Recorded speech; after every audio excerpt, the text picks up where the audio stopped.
Good evening, students. Today we will study the remaining portion of chapter number 1, class 7 science, nutrition in plant. We have started our chapter in the previous video. I have made one more video of this chapter, part 1, and this is our part 2. So if you have not watched the part 1 video, then go to my playlist and watch it first. Then you will be understand better part 2. First of all, I will give you the review of part 1 what I have made. So chapter name is nutrition in plant. Basically the nutrition word is derived from the word nutrient. Basically ये जो word है nutrition which is derived from the word nutrient. Nutrient का मतलब nutrient से derive हुआ है. Nutrient का मतलब होता है food. Okay. So type of nutrient जो है दो टाइप का होता है, autotrophic nutrition and the heterotrophic nutrition. In the last video we have studied about autotrophic nutrition. So autotrophic nutrition के बारे में बता देता हूँ. ऑटो मतलब होता है बाई सेल्फ. बाई सेल्फ मतलब कि autotrophic nutrition is a type of nutrition in which the plant make their food with own self, with their own. ठीक, जैसे जो ग्रीन प्लांट होते हैं वो अपना फूड खुद बनाते हैं. तो जो ग्रीन प्लांट एग्जाम्पल हुए वो ऑटोट्रॉपिक मोड ऑफ न्यूट्रिशन के एग्जाम्पल हुए. ठीक है, जो ग्रीन प्लांट होते हैं वो अपना खाना खुद बनाते हैं, इसीलिए उसको ऑटोट्रॉपिक मोड ऑफ न्यूट्रिशन में रखा गया है. सो ये जो हम लोग फर्स्ट टाइप है ऑटोट्रॉपिक मोड ऑफ न्यूट्रिशन, ये हम लोग पिछली वीडियो में पढ़ चुके हैं. और पिछली वीडियो में हम लोग पढ़े थे फोटोसिंथेटिक के बारे में. So photosynthetic is a process of making food by the plant with the help of chlorophyll, sunlight, water and minerals in the presence of sunlight. Okay. So photosynthetic जो होता है वो प्रक्रिया होता है खाना बनाने की प्लांट द्वारा, जो प्रेजेंट ऑफ सनलाइट, जब सूर्य की प्रकाश प्रेजेंट होगा, दूसरा क्लोरोफिल और वाटर और मिनरल्स के प्रेजेंट में वो अपना फूड बनाते हैं. उस प्रक्रिया को बोला जाता है फोटोसिंथेटिक. ठीक है. So today we will start from the heterotrophic mode of nutrition. Heterotrophic mode of nutrition का मतलब होता है, हेटरोट्रॉपिक मोड ऑफ न्यूट्रिशन उसे बोलते हैं जो अपना फूड खुद नहीं बनाते हैं, वो डिपेंड रहते हैं किसी और पे. जैसे हम लोग एक सिंपल लैंग्वेज एग्जाम्पल लेकर सबसे पहले इसको समझते हैं. जैसे देखिए आप लोग के घर में जो है बेसिकली औरतें ही खाना बनाती है. ठीक है. तो जो जेंट्स लोग होते हैं औरत के द्वारा बनाया गया खाना वो खाते हैं. तो जो वहाँ जेंट्स हो गए वो तो हेटरोट्रॉपिक हुए, जो औरत पर डिपेंड होते हैं. सो हेटरोट्रॉपिक मोड ऑफ न्यूट्रिशन में बेसिकली हम लोग वही पढ़ेंगे. ठीक है. सो हेटरोट्रॉपिक मोड ऑफ न्यूट्रिशन जो होता है वो भी 4 भागों में बांटा होता है. First is saprophytic mode of nutrition, example हुआ मशरूम. ठीक है. Parasitic mode of nutrition, example हुआ कसकटा, अम्रबेल. कसकटा को ही अम्रबेल बोला जाता है. थर्ड इज इंसेक्टिवोरस, इंसेक्टिवोरस जो इंसेक्ट को खाते हैं. ठीक है. And the last is symbiosis, example हुआ lichen on the bark of the tree. ठीक है. सो स्टार्ट किया जाए. हेटरोट्रॉपिक मोड ऑफ न्यूट्रिशन मतलब कि जो दूसरे के ऊपर आश्रित होते हैं, डिपेंड होते हैं, उसको हेटरोट्रॉपिक मोड ऑफ न्यूट्रिशन बोलते हैं. सो यदि कहीं डिफरेंस लिखना है ऑटोट्रॉपिक मोड ऑफ न्यूट्रिशन और हेटरोट्रॉपिक मोड ऑफ न्यूट्रिशन में, तो फर्स्ट क्या लिखेंगे हम लोग, ऑटोट्रॉपिक मतलब कि जो अपना फूड स्वयं बनाए, मतलब make their own food with own self. ठीक है, बाई सेल्फ बनाए, उसे ऑटोट्रॉपिक मोड ऑफ न्यूट्रिशन बोलते हैं. वहीं दूसरी तरफ जो हमारा हेटरोट्रॉपिक मोड ऑफ न्यूट्रिशन है वो डिपेंड रहता है दूसरे पर. ठीक है. This is the basic difference between the heterotrophic, autotropic and the heterotropic. Okay, so let's start our topic. So our first topic is saprophytic mode of nutrition. Saprophytic nutrition. In this mode of nutrition, the unicellular organism.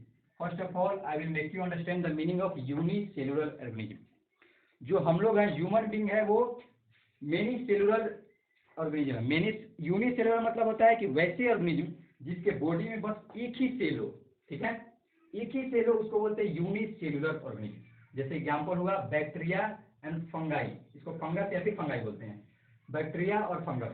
ठीक है, उसके body में बस एक ही cell होता है.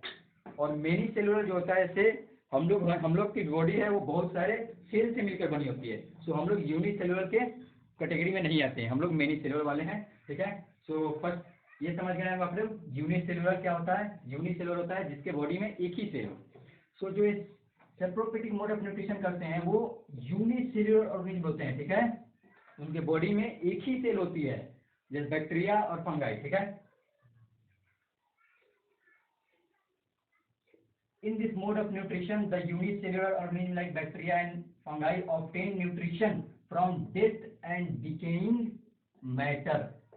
Death और decaying matter का मतलब होता है कि जो ये है बैक्टीरिया होते हैं वो अपना खाना कहाँ से लाते हैं, जो डेथ और डिकेइंग मतलब कि ऐसे चीज जिसका डेथ हो जाए, जैसे छोटे छोटे कीड़े का डेथ हो जाता है तो वो जमीन में सड़ने गलने लगते हैं, ठीक है। जैसे छोटे कीड़े का मान लीजिए डेथ हो गया तो वो तो जमीन में रहता है और वो सड़ने गलने लगता है, ठीक है। तो जो ये सेप्रोफिटिक न्यूट्रिशन है उसको खाना वहीं से मिलता है, वही छोटे कीड़े से जो सड़ने गलने लगते हैं। देखा आगे लिखा हुआ है, आगे क्या लिखा हुआ है, non green colour and do not do photosynthetic. जो सेप्रोफिटिक मोड ऑफ न्यूट्रिशन होता है ये नॉन ग्रीन होता है। आप लोग को मैंने पिछले वीडियो में बताया था कि जो प्लांट होता है वही प्लांट फोटोसिंथेटिक कर सकता है जो ग्रीन होता है। ग्रीन प्लांट ही फोटोसिंथेटिक प्रोसेस करता है, ठीक है। सूखी पत्ती कभी खाना नहीं बना सकता, हरी पत्ती ही खाना बनाता है, ठीक है। सो जो ये होता है सेप्रोफिटिक मोड ऑफ न्यूट्रिशन वो नॉन ग्रीन होता है, उसका कलर ग्रीन नहीं होता है, नॉन ग्रीन होता है, ठीक है। देख लीजिए यहाँ मैंने साफ साफ लिख दिया है नॉन ग्रीन इन कलर, ठीक है। Do not do photosynthetic. जब ये नॉन ग्रीन है तो जाहिर सी बात है फोटोसिंथेटिक तो 100% नहीं करेगा, सो ये फोटोसिंथेटिक नहीं करता है, ठीक है। The organism which feed on die and decaying organic matter are called as saprotrophs, ठीक है। मैंने आप लोगों को पहले ही बता दिया हूँ कि जो ये ऑर्गेनिज्म होते हैं सेप्रोफिटिक न्यूट्रिशन वो डेथ और डिकेइंग मैटर पर ही डिपेंड होते हैं, मरे हुए पौधे या फिर मरे हुए एनिमल को ही खाते हैं। सो ऐसे जो मरे हुए एनिमल और मरे हुए पौधे पर अपने खाने के लिए आश्रित होते हैं उन्हें सेप्रोट्रॉप्स बोला जाता है, ठीक है। जैसे मैंने लास्ट वीडियो में आप लोग को ऑटोट्रॉप्स के बारे में बताया था। ऑटोट्रॉप्स क्या होते हैं, ऑटोट्रॉप्स का यदि कोई एग्जाम्पल पूछे तो वहाँ एग्जाम्पल आपका ग्रीन प्लांट होगा, क्योंकि ग्रीन प्लांट अपना खाना खुद बनाता है। सो ग्रीन प्लांट को हम लोग ऑटोट्रॉप्स बोलते हैं। और वहीं सेप्रोट्रॉप्स हो गया, यदि सेप्रोट्रॉप्स का कोई एग्जाम्पल पूछे तो यहाँ पर एग्जाम्पल होगा बैक्टीरिया और फंगी, ठीक है। क्योंकि ये दोनों डिपेंड होते हैं मरे हुए फीड, जो खाना अपना फीड मतलब होता है खाना, डेथ और डिकेइंग मैटर मतलब कि वैसे चीज जो मर गए होते हैं, ठीक है। Organic matter are called as saprophyte, ठीक है। देन आवर नेक्स्ट है आपका they secrete digestive juice on the death and decaying matter and convert it into solution. जो वो होते हैं जो डेथ और डिकेइंग मैटर से, जैसे कि आप लोग देखे होंगे, जैसे कोई चीज के लिए डेथ हो जाए, जैसे प्लांट ही सड़ने गलने लगता है तो पानी के फॉर्म में बनने लगता है, मतलब सॉल्यूशन के फॉर्म में बनाते हैं।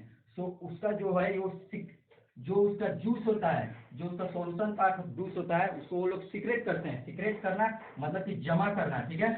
सीक्रेट करते हैं और उसी को आखिरी में सॉल्यूशन के फॉर्म में कन्वर्ट करते हैं और वही उनका फूड का काम करता है, ठीक है। सो सेप्रोफिटिक मोड ऑफ न्यूट्रिशन आप लोग समझ गए होंगे। सेप्रोफिटिक मोड ऑफ न्यूट्रिशन वो होता है जो डेथ और डिकेइंग मैटर पर डिपेंड होते हैं, उन्हें बोलते हैं saprophytic mode of nutrition. Example है तो मशरूम जो हम लोग मार्केट में मिलता है, मशरूम जो छतरी के शेप में होता है उसे ही मशरूम बोला जाता है। और मशरूम जो है बेस्ट एग्जाम्पल है सेप्रोफिटिक मोड ऑफ न्यूट्रिशन का। Okay student, so saprophytic mode of nutrition आप लोग नोट कर लीजिएगा। आगे आगे चला जाए। Then our second topic is parasitic nutrition. Parasitic nutrition do not have chlorophyll. देखिए आपका फर्स्ट पॉइंट मैंने यहाँ लिख दिया है do not have chlorophyll. Do not have chlorophyll का मतलब हुआ कि जो ये पैरासाइटिक मोड ऑफ न्यूट्रिशन जो करेगा, जैसे कसकटा एग्जाम्पल मैंने यहाँ लिखा है, जो कसकटा होगा उसके पास क्लोरोफिल नहीं होगा।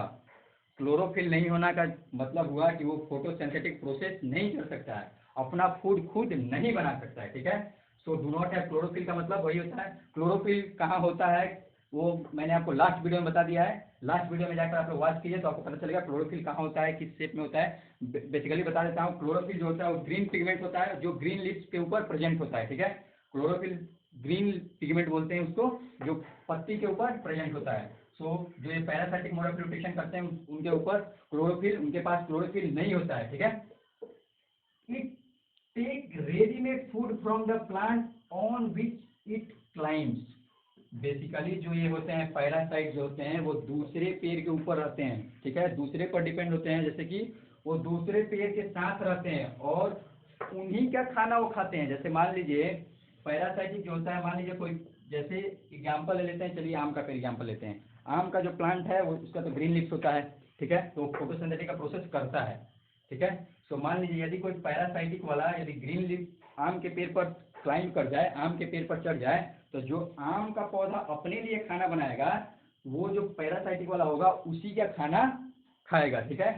तो जो पैरासाइटिक होता है it take readymade food from the plant on which it climb. जो रेडीमेड फूड जो प्लांट बनाते हैं उसका खाना वो खाता है, ठीक है, ऑन विच इट क्लाइंब, जिस पर वो रहता है। It is called a parasite and the organism, it is called a parasite and the organism और the plant on which it lives is called as host. देखिए जो क्लाइंब करता है वो होगा आपका पैरासाइट, और जिसके ऊपर क्लाइंब करता है वो आपका होगा होस्ट। जैसे मैंने आपको थोड़ी देर पहले बताया था, आम का पेड़ का एग्जाम्पल लिया था, ठीक है। तो मान लीजिए यहाँ कसकटा जो है, मान लीजिए यदि कसकटा आम के पेड़ पर क्लाइंब कर जाता है, तो आपका जो यहाँ पैरासाइट होगा वो कसकटा होगा, क्योंकि कसकटा जो है क्लाइंब किया है फूड के लिए, कसकटा आम के पेड़ पर गया है। और जो आम का पेड़ होगा, मैंगो ट्री होगा, वो होस्ट होगा। होस्ट मतलब होता है जैसे रखना, जगह देना, उसे होस्ट बोलेंगे।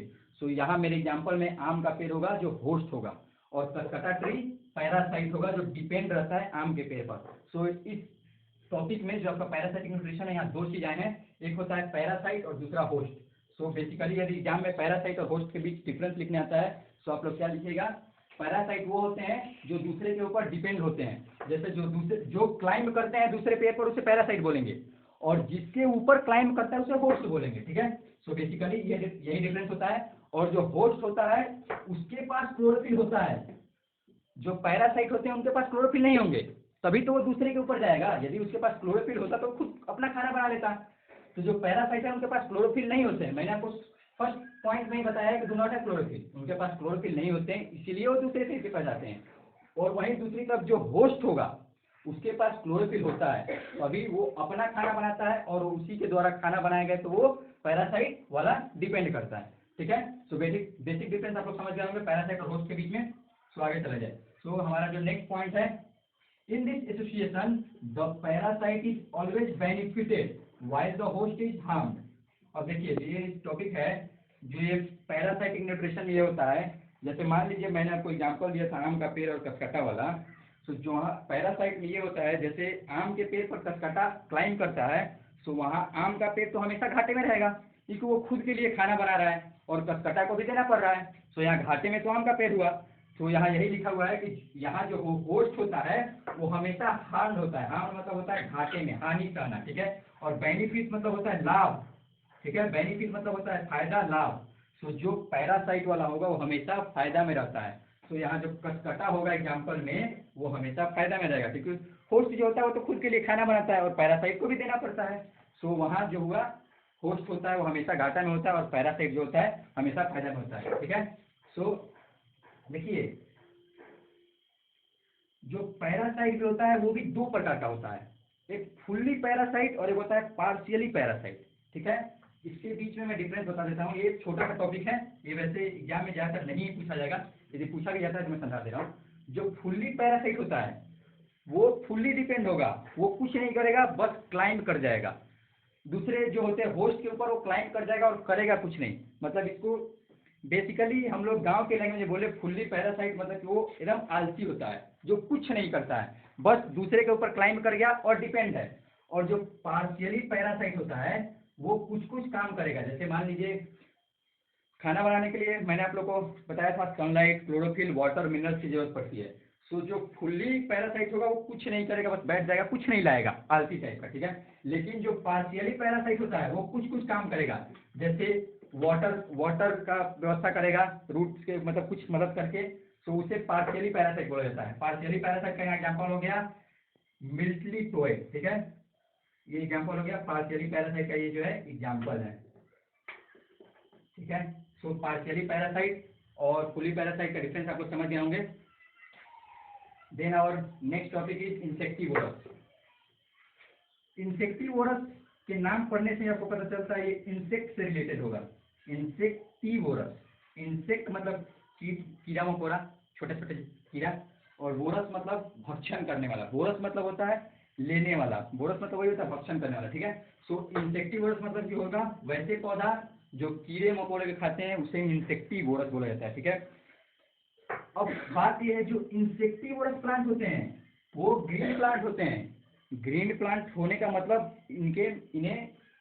इनके पास क्लोरोफिल होता है, ठीक है, पर फिर भी ये इंसेक्ट पर डिपेंड होते हैं, ठीक है। देखिए यहाँ साफ साफ लिखा हुआ है the green plant which make their own food. Insectivorous होते हैं वो अपना खाना भी बनाते हैं, ठीक है। जब जाहिर की बात है यदि उसका कलर ग्रीन है तो उसके पास क्लोरोफिल होगा। सनलाइट और वाटर मिनरल्स की व्यवस्था करके, वाटर मिनरल्स उनको रूट से मिल जाएंगे, सनलाइट सूर्य से मिल जाएगा, इसकी मदद से वो अपना खाना बना लेता है, ठीक है। मेक दियर ओन फूड, देख लीजिए यहाँ साफ साफ लिखा हुआ है, ठीक है। But depend on insect for nitrogenous food are called as insectivorous. खाना बनाते हैं फिर भी डिपेंड होते हैं इंसेक्ट पर नाइट्रोजिनस फूड के लिए, ठीक है। वैसा फूड जिसमें नाइट्रोजन कंटेंट होता है उसे नाइट्रोजिनस फूड बोला जाता है, ठीक है। नाइट्रोजिनस फूड का मतलब हुआ वैसे फूड जिसमें नाइट्रोजन कंटेंट होता है उसे बोला जाता है नाइट्रोजिनस फूड, ठीक है। सो जो इंसेक्टिवोरस होता है वो इंसेक्ट पर डिपेंड करता है फॉर द नाइट्रोजिनस फूड के लिए, ठीक है। अब मैं आप लोग को बेसिक स्ट्रक्चर बता दे रहा हूँ इंसेक्टिवोरस का बेसिक स्ट्रक्चर क्या होता है। फर्स्ट ऑफ ऑल आप लोग एग्जांपल देख लीजिए। इंसेक्टिवोरस का एग्जांपल होगा पीचर प्लांट, ठीक है, पीचर प्लांट। और मैं आप लोग को इंसेक्टिवोरस का फिगर बना कर दिखा देता हूँ वो कैसे अपना कीड़ा मकोड़ा को पकड़ता है और कैसे उन्हें खाता है। देखिए इंसेक्टिवोरस का फिगर ऐसे टाइप का होता है, यू शेप का होता है, ठीक है। यहाँ से एक टिश्यू निकला होता है पतला सा जो सबसे पहले बंद होता है, ठीक है, ऐसे बंद होता है। इंसेक्टिवोरस पीचर प्लांट में ऐसे बंद होता है, ठीक है। ये इसके लिप्स हुए ऐसे टाइप के होते हैं, ठीक है। फर्स्ट ऑफ ऑल ये बंद रहता है, ठीक है। लेकिन जैसे ही मान लीजिए इस पर आके इंसेक्ट बैठ गया, ये मान लीजिए कीड़ा हो गया, इंसेक्ट हो गया, इंसेक्ट हो गया, ये इंसेक्ट इस पर आकर बैठ जाता है तो ये अपने आप खुल जाता है, ठीक है। ये पोर्शन हट जाएगा, यदि इंसेक्ट बैठ गया तो ये दोनों पोर्शन हट जाएगा और ये टिश्यू जो होते हैं डायरेक्टली कनेक्ट होते हैं नीचे तक, ठीक है। और ये इंसेक्ट डायरेक्ट नीचे चला जाता है, ठीक है। बेसिकली यही है पीचर प्लांट का बेसिक जो डायग्राम है, यही है, ऐसी होते हैं पीचर प्लांट, ठीक है। सो इंसेक्टिवोरस मैंने आप लोगों को समझा ही दिया, पूरा इंसेक्टिवोरस हो गया। Insectivorous, the green plant which make their own food but depend on insect and insect for nitrogenous food are called as insectivorous. इसका बेसिकली एग्जांपल लिखने आता है, तो एग्जांपल आप लोग याद रखिएगा, पीचर प्लांट होता है इसका एग्जांपल इंसेक्टिवोरस का, ठीक है। देन और लास्ट टॉपिक जो है इसमें सिम्बायोसिस होता है, जो हेटेरोट्रॉप्स का लास्ट है, ये फोर्थ वाला है, यहाँ देखिए यहाँ लिखा हुआ फोर्थ वाला है, सिम्बायोसिस होता है, ठीक है। सिम्बायोसिस और पैरासाइटिक न्यूट्रिशन, ये दोनों का डिफिनेशन लगभग मिलता जुलता है, ठीक है, एटलीस्ट सेम है। सिम्बायोसिस और पैरासाइट का डिफिनेशन मिलता ही जुलता है। देखिए मैं आप लोगों को पढ़ दे रहा हूँ सबसे पहले। In this mode of nutrition two different organism live together, share shelter and nutrition, such relationship of mutual helping each other is called as symbiosis. देखिए वहां पर भी यही था पैरासाइटिक न्यूट्रिशन में, जो पैरासाइट्स होते थे और जो होस्ट होते थे दोनों साथ ही रहते थे, शेल्टर शेयर करते थे। बस डिफरेंस यही था कि जो पैरासाइट होते थे वो आलसी टाइप के होते थे, वो कुछ नहीं करते थे, फुल्ली डिपेंड होते थे आपके होस्ट पर, ठीक है। लेकिन सिम्बायोसिस में डिफरेंस बस ये है, जो सिम्बायोसिस जो होते हैं वो दो ऑर्गेनिज्म आपस में शेल्टर शेयर करते हैं लेकिन दोनों मिलकर काम करते हैं, ठीक है। देखिए different organism lives together, share shelter and nutrition, such relationship are mutual helping. Mutual का मतलब होता है एक जैसा, जैसे मान लीजिए बच्चों में नॉर्मली होता है कि मैं आपको कुछ खिला रहा हूँ तो दूसरा वो भी बच्चा आपको कुछ खिलाएगा ही, तो उसे बोलते हैं म्यूचुअल। म्यूचुअल मतलब होता है एक दूसरे पर डिपेंड, यदि मैं आपको कुछ देता हूँ तो आप भी मुझे कुछ उसके बदले में दीजिएगा, उसे ही म्यूचुअल बोला जाता है, ठीक है। तो म्यूचुअल का मीनिंग आप लोग समझ गए। तो जो सिम्बायोसिस होता है वो म्यूचुअल प्रोसेस होता है, ठीक है। म्यूचुअल मतलब एक दूसरे पर डिपेंड। और जो पैरासाइटिक मोड ऑफ न्यूट्रिशन है जिसमें पैरासाइट तो कुछ करता ही नहीं, तो वहाँ म्यूचुअल का मीनिंग तो वहाँ म्यूचुअल का मतलब होता ही नहीं है, क्योंकि पैरासाइट तो कुछ करता नहीं है, सो म्यूचुअल हुआ नहीं। म्यूचुअल रिलेशनशिप पैरासाइट में नहीं होता है, और वहीं सिम्बायोसिस में म्यूचुअल रिलेशनशिप होता है, ठीक है। तो आइए आपको मैं एग्जाम्पल से बेटर समझ में आएंगे। आइए यहाँ एग्जाम्पल पर चलते हैं। देखिए अलगी एंड फंगस लिव्स टुगेदर। देखिए यहाँ जो अलगी है, अलगी और फंगस जो होते हैं लिव्स टुगेदर, साथ में रहते हैं। तो साथ में रहते हैं तो सिम्बायोसिस के एग्जाम्पल, साथ में रहने का मतलब यही समझ में आ रहा है कि यदि साथ में रहते हैं तो या तो वो पैरासाइट के एग्जाम्पल होंगे या तो वो सिम्बायोसिस के एग्जाम्पल होंगे। आगे पढ़ेंगे तो पूरा समझ आएगा। द फंगस, जो फंगस हुआ, supply water minerals and shelter to the algae, whereas algae supply organic food for the fungus. अब देखिए यहाँ फंगस और अलगी साथ तो रह रहे हैं, लेकिन जो है फंगस है वो मिनरल्स और वाटर और शेल्टर दे रहा है अलगी को, ठीक है। और अलगी उसके बदले में ऑर्गेनिक फूड प्रोवाइड कर रहा है। देखिए दोनों एक दूसरे के लिए जी रहे हैं, वो उसको कुछ दे रहा है तो ये भी कुछ दे रहा है। देखिए यहाँ अलगी जो है वाटर और मिनरल्स ला के दे रहा है तो वो ऑर्गेनिक फूड दे रहा है, ताकि दोनों मिलकर अपना फूड प्रिपेयर कर ले। सो बेसिक डिफरेंस यही होता है सिम्बायोसिस में। सिम्बायोसिस जो होता है in this mode of nutrition different organism live together, share shelter and nutrition, such relationship of mutual helping each other is called symbiosis. Example आपका हो गया a lichen bark on the tree, ठीक है। और यहाँ ज्यादा समझाने के लिए एग्जाम में तो आप ये लिख दीजिएगा algae and fungi live together and the fungus supply water minerals and shelter to the algae whereas algae supply organic food for the fungus, ठीक है। तो यहाँ पर आपका चैप्टर कंप्लीट हो गया। जो ऑटोट्रॉप्स है वो कल के वीडियो में मैंने बताया था, फोटोसिंथेटिक कल के वीडियो में बताया था। फोटोसिंथेटिक के लिए क्या क्या चीज जरूरत होती है वो भी मैंने कल खत्म किया था, और जो हेटरोट्रॉपिक मोड ऑफ न्यूट्रिशन है वो मैंने आज खत्म कर दिया। तो इस तरह आपका एक चैप्टर खत्म हो गया। जो फर्स्ट चैप्टर है न्यूट्रिशन इन प्लांट फुल्ली खत्म कर दिया है। अब इसमें एक और एक्टिविटी बच गया है। जो एक्टिविटी है आपके बुक में, यदि आपको लिखना है तो लिख लीजिए, या फिर यदि स्क्रीनशॉट लेना है तो स्क्रीनशॉट ले सकते हैं, ठीक है। सो इस साइड का मैं क्लीन करता हूँ ताकि आपको मैं एक्टिविटी भी समझा दूँ अच्छे से।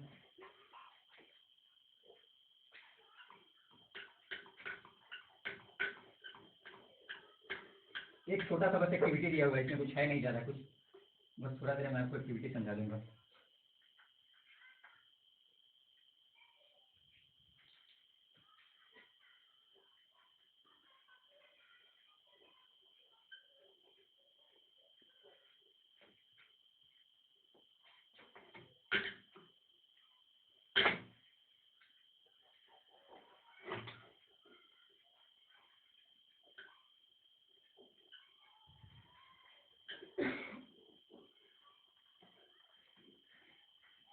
ये आपका जो एक्टिविटी दिया हुआ है बुक में, ये आपका जो एक्टिविटी का टॉपिक है वो है to show the photosynthetic take place only in green portion of the leaf. मैंने आपको कल का ही वीडियो में बताया था कि जो फोटोसिंथेटिक का जो प्रोसेस होता है वो बस ग्रीन पार्ट, ग्रीन पोर्शन में ही होता है, ठीक है। सो आपका यही एक्टिविटी के द्वारा बताना है कि ये प्रूव करना है, मतलब ये प्रूव करना है आपका एक्टिविटी में, ठीक है। टू शो दैट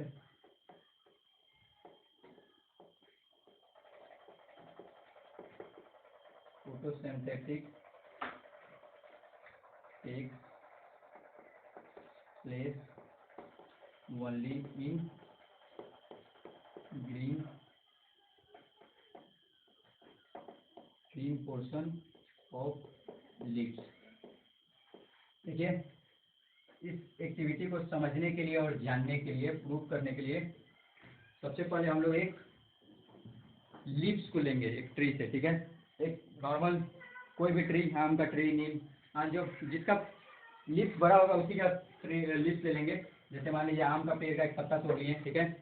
उसको आप रख लीजिए, उस पत्ते को एक दिन तक घर में रखिए।